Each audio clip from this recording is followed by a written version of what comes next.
Early in the morning, the sky turns dark for just 1 minute as the sun goes through a strange phenomenon. In New Zealand, Zach wakes up covered in sweat in a motel. He looks out the window and notices that the sun looks weird.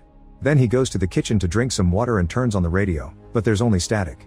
When he returns to the bed, he notices that the clock is stuck, so he pokes it until the numbers move. He also tries calling the reception, but nobody answers. Afterward, Zach leaves in his car. He stops at the gas station to fill his tank, but when he tries to pay he can't find anybody. He goes inside the building through a back door and finds a coffee maker on the verge of burning, so he unplugs it. Next he checks the bathroom, which is locked from the inside but there's nobody in it. Zach decides to leave and finds lots of abandoned vehicles on the road. Eventually he sees a house, so he stops to knock on the door, but nobody answers here either. He then breaks the glass on a door to reach inside and unlock it so he can go in.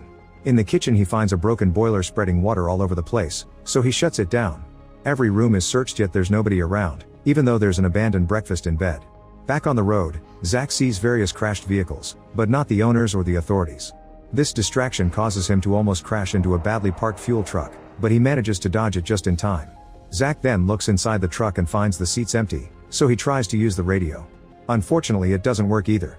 When Zach finally makes it to the city, he also finds it empty and with vehicles randomly abandoned on the streets. He keeps looking around the area and notices some dark smoke nearby. It turns out a plane has crashed and destroyed a house. Zach looks everywhere yet he can't find a single body. Moments later he arrives at the satellite research station where he works. This place is also empty, but that doesn't stop him from sitting at a computer and trying to contact other stations around the world, to no avail. He also tries using a landline phone but it doesn't work either. The only message he finds is a fax saying they're proceeding with Project Flashlight as scheduled. It appears some words are missing. Zach takes the elevator to the basement lab and looks at another computer, which says that Project Flashlight has been completed. Then he enters the control room and finally finds a person. However, when he turns the chair around he discovers that his coworker is dead. His hand is burned, his eyes are bulging, and there are weird lumps on his face. When the body collapses on the controls, an alarm is triggered and the computer voice announces that there's radiation danger, so the lab will be sealed. Zach immediately runs to the elevator, but it's already closed. A desperate Zach then tries to shut down the emergency system, but the screen only tells him to talk to administration, which is obviously empty. He goes back to look at the body and tells him that his experiment has caused humanity to disappear. The computer voice interrupts him to announce rising ultraviolet levels, so protective clothing is necessary. Zach gets an idea and runs to find a burner and some gas tanks. He turns the burner on and opens the gas, then he leaves them together in the bathroom before running to hide in an office. There he finds a recorder, so he listens to the latest message. His co-worker's voice explains that they've been using incomplete programs in their computers and that headquarters have been withholding information, so he refuses to work blindly. Zach decides to add his own message to the tape. He mentions that Project Flashlight has malfunctioned and that he's the only person left on Earth. At that moment the gas tanks explode, creating a hole in the ceiling that allows Zach to leave the basement. In just a few minutes, he's out of the building. Afterward, Zach goes to the radio station and broadcasts his name, address, and phone number in case anyone is listening, asking them to contact him. He also paints this message on street signs with huge arrows pointing at it. Then Zach returns to the motel and waits for a while, but nobody comes or calls. Sometime later, Zach steals a police car and drives around town while using the loudspeaker, asking any survivors to please come forward. Unfortunately, nobody comes out. In the evening, he plays a saxophone in the rain. At the motel, Zach is tired of hearing his own voice on the radio and gets so drunk that he starts breaking objects. Since things are obviously not getting better soon, he decides he needs an update. 5 days later, Zach is living in a mansion decorated with art he took from museums and starts his mornings drinking champagne with an egg. Suddenly there's a strange flash of light, so Zach goes to the balcony to investigate, but he finds nothing.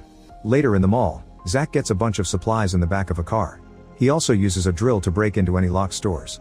He tastes various foods from the bakery, gets some nice clothes, and plays with a set of trains. This inspires him to find a real train and ride it for hours. At the mansion, Zach plays pool against himself while pretending to be different people. Then he finds some women's clothing in the closet and notices how nice the fabrics are, so he decides to try them on. When he looks at himself in the mirror, he gets rather emotional. Next, Zach grabs a gun and watches a video about the country's duty to pursue research and maintain the world's balance of power. An irritated Zach decides to shoot the TV, but the impact causes him to fall back with his chair and he accidentally shoots again at the ceiling, making the chandelier fall. It seems paranoia has taken over his brain. He accuses the man on the tape of wanting to destroy everything, so it's Zach's job to take over. After making a hole in the wall, Zach installs some music players in his room, which he connects to speakers outside. He also puts up a bunch of figures of world leaders on the lawn. As music blasts on the speakers, Zach appears on the balcony to give a speech and announce he's now the president of this quiet earth. He also says that he's been condemned to live. As Zach starts to cry, The power goes out in the whole city. Sometime later Zach bursts into a church with a gun, looking for someone. He keeps yelling "Where are you?" and threatening to shoot Jesus if this person doesn't come out. Since nobody comes, he starts shooting the Jesus statue until it falls. He also uses an axe to destroy a set of computers, saying he's now God. Afterward he drives a huge truck through a gas station and accidentally runs over a pram. Zach immediately runs to check on it because he's afraid he may have killed a baby, but the pram is empty. While the gas station catches on fire, Zach grabs his gun and tries to self-delete, but he hears the building explode and decides not to do it. After a nice swim in the sea, Zach installs a generator to have power again. The next time he goes to town for supplies, he hears a strange noise nearby. He grabs his gun and hides in the store, but nothing happens. While driving down the road, he wonders if a car has been moved or if he's imagining things. At home, Zach connects a remote control to the mower to take care of his garden without lifting a finger. Then he uses his computer to check the radiation levels. Some numbers seem to be higher, so he tells the computer to keep an eye on them. Suddenly he hears the noise again and turns around to find Joanne pointing a gun at him. Zach puts a hand up and Joanne lowers the gun, explaining it isn't real. The relief of finally finding another human being causes them to hug. In the evening, they share a nice dinner and talk about what they've experienced since the event. Joanne says that she saw a dead baby in the hospital covered in maggots, but the child had been dead for less than 3 weeks. Zach mentions that the water goes down the hole the wrong way, so he has the feeling that they're either dead or in a different universe. The next morning they decide to go looking for more people. Zach has a hangover from drinking too much last night, so Joanne has to drive. In the middle of the road, they find the scene of a crash with a man dead in a car window. Medicine has fallen from an ambulance and a woman is dead at the door. She has a radio in her hand, which means she was trying to call for help. Joanne believes she was alive after the effect. Moments later Zach makes Joanne stop the vehicle so he can use a device to check on the sun. He asks Joanne if the sun is pulsating and she says no, so he throws his device away. In the evening, they decide to stay at a motel. During dinner they discuss the probability of finding more people. Joanne thinks there are others, they just are trapped or too afraid to leave. The following day they each take a different vehicle to cover more area and keep in touch using walkie-talkies. Joanne goes to the hospital but she can't see the dead baby anymore. Zach goes to the local university and connects the generator to the computer. Suddenly another strange light flashes and Zach senses something strange in the air. Joanne calls him to tell him she also felt something weird, then she goes to check the prison while Zach searches the library. Neither of them finds a single person. During dinner, Zach tells Joanne that Project Flashlight had been an American idea and other countries were only helping. The Americans had been experimenting with energy transmissions through a grid surrounding Earth, which would allow planes to fly without needing to refuel. Joanne calls it men playing to be God, but Zach thinks there's no proof their experiment caused this and thinks God could have done it. Joanne refuses to believe God would do this and has a breakdown, so Zach comforts her. The following morning, Zach is startled awake by the phone ringing. He picks it up only to hear Joanne pretending to be the receptionist. She brings him breakfast in bed and he accidentally spills the hot food on his lap. It seems they've spent the night together and now they're a couple. Afterward they race their cars through the city to have some fun before splitting to continue the search. Zach goes to the lake and reads some science books before recording his conclusions. He believes that the fabric of the universe has been altered and is now unstable. On his way back to town, Zach finds a huge truck blocking the street so he has to make a turn. However, he finds another street blocked by cars. He takes the only free street but drives for just 1 block before encountering another truck.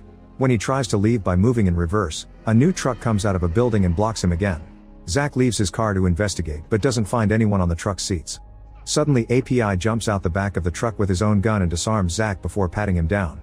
He also asks if he's seen anyone else, and Zach says no. At that moment Joanne tries to contact Zach, so API realizes he's been lied to and forces Zach to take him to his friend. At the park, API hides while Zach reunites with Joanne. When API realizes they aren't dangerous he comes out and drops his gun, so the three of them share a hug. The trio leaves together and doesn't stop driving until night falls, so they camp around a fire. API shares that before the incident, he had been fighting with a friend. While they punched each other, they fell into the river and the friend took the chance to overpower API, holding him underwater.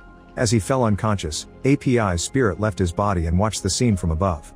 When the effect happened, his friend disappeared and API could feel his spirit traveling toward the strange light.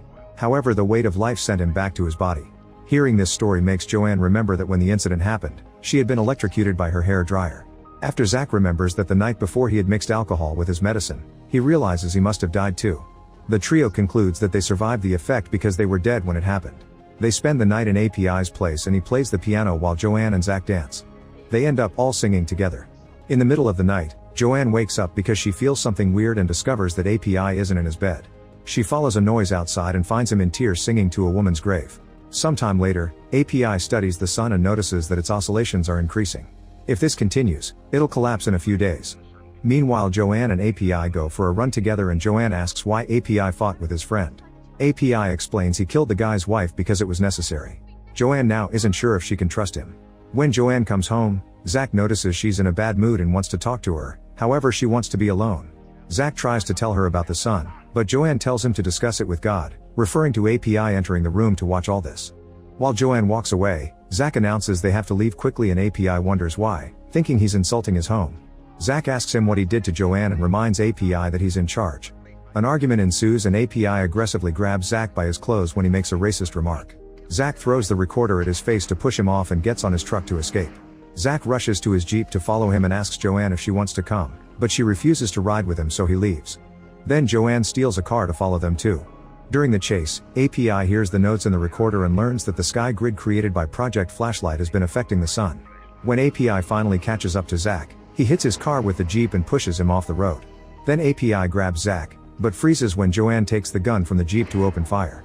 A frustrated Zach admits he knew there was something wrong with the project for a year, but he didn't say anything and now he's living with guilt. API realizes Zach mixed alcohol and medicine on purpose to self-delete, which Zach confirms. Afterward, the trio leaves together in one car and Zach explains there's nothing he can do about the sun because the Americans hid a lot of information about it. At home, Zach runs more tests and concludes that the effect will happen again. Suddenly there's a flash of light and Zach disappears. Joanne looks for him while API begins walking on the wall. At the same time, Zach is alone in an alternate version of the room without the others. He can hear Joanne calling him and looks for her outside, but he can't find her. Joanne can hear him too, yet she can't see him either. Thinking Zach is gone for good, Joanne and API comfort each other with a hug. However, Zach comes back inside and easily reunites with them. He says this was just a tremor and next time they'll get the real effect. API thinks they must bring the grid down to solve this, so he takes his friends to a military warehouse and blows up the door to enter. They find many trucks and a huge amount of explosives, which they can use to destroy the grid. While loading the explosives on a truck, Zach concludes that API and Joanne aren't real and he's been hallucinating. Then API drives the truck with explosives while Zach and Joanne get in a car. Zach wonders if Joanne likes API more, so Joanne tells him about API's crime. She looks away from the road to kiss him and almost crashes into a truck, but Zach manages to move the vehicle just in time. When API arrives, he stops his truck because there isn't room to pass and announces he'll push the other truck out of the way. Joanne and Zach hide behind their car while API gently pushes the other truck a few times to no avail. API then moves back a mile and starts driving at full speed, causing both trucks to scratch each other. Luckily there's no crash and the vehicle with the explosive safely reaches the other side. Joanne decides to travel with API so Zach has to follow them alone in the car. Minutes later Zach hears his device beeping and tries to call the others, but API turns off the walkie-talkie. A furious Zach drives faster to reach the side of the truck and yell at them. However, both vehicles have to stop when they find a one-lane bridge. While API and Joanne secretly hold hands, Zach explains that they can't go any closer to the lab because the radiation levels are too high. The trio watches the lab from afar and Zach gets an idea. They could use his remote control to guide the truck without anybody inside. Zach will have to go to town to retrieve it and Joanne offers to go with him, but he turns her down. After he's gone, API and Joanne get naughty. When they're done, API admits he doesn't think the control will work and he'll have to drive the truck. Minutes later the new couple hears the truck moving, but it's too soon for Zach to be back from town. They look out and discover that Zach never left. He's now driving the truck with the explosives connected to his heart. Zach pushes the truck through the area he weakened during his first escape and lands near his coworker's body. Then he detonates the bombs, blowing up the whole lab with one huge explosion. After several minutes of seeing the mysterious light, Zach wakes up on a beach. On the horizon, a massive ring planet rises above strange-looking clouds. You are watching Kingaspedi Recaps. If you don't mind, please hit the subscribe button to help me out and join the royal family. See you later, my dear friend.